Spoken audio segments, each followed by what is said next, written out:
नमस्कार दोस्तों आज मैं आपको एक ऐसे ठरकी राजा के बारे में बताऊंगा जिनकी 3 बीवियां थीं।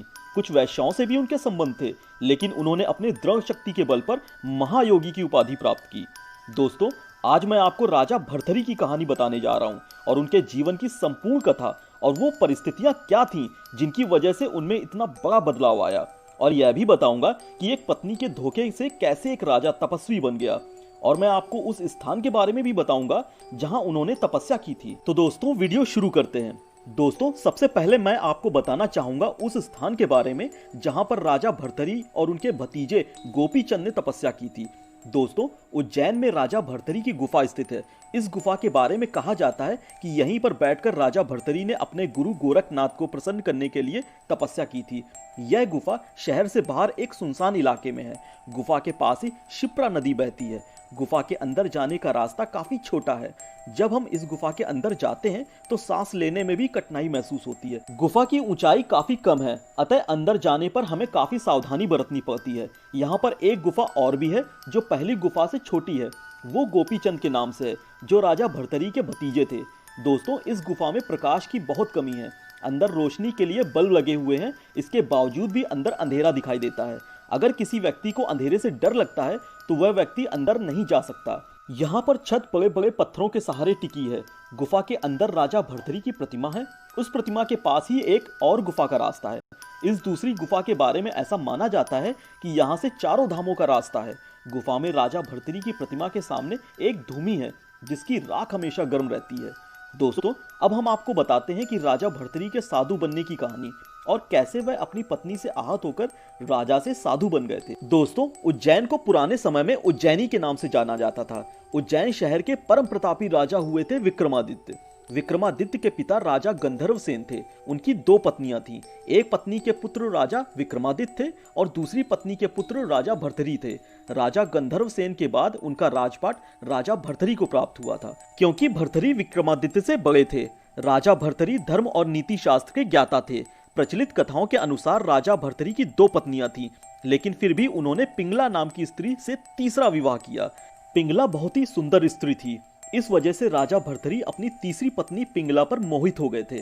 कथाओं के अनुसार राजा भर्तृहरि अपनी तीसरी पत्नी पिंगला पर बहुत ज्यादा मोहित थे और वे उस पर बहुत ज्यादा विश्वास करते थे और वे अपने पत्नी मोह में अपने कर्तव्य को भी भूल गए थे।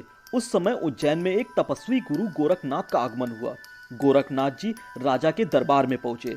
भर्तृहरि ने गोरखनाथ का उचित आदर सत्कार किया। इससे तपस्वी गुरु अति प्रसन्न हुए। प्रसन्न होकर गुरु गोरखनाथ ने राजा को एक फल प्रदान किया और कहा कि यह खाने से वह सदैव जवान बने रहेंगे, कभी बुढ़ापा नहीं आएगा, सदैव सुंदरता बनी रहेगी। यह चमत्कारी फल देकर गोरखनाथ वहां से चले गए। राजा ने यह फल लेकर सोचा कि उन्हें जवानी और सुंदरता की क्या आवश्यकता है।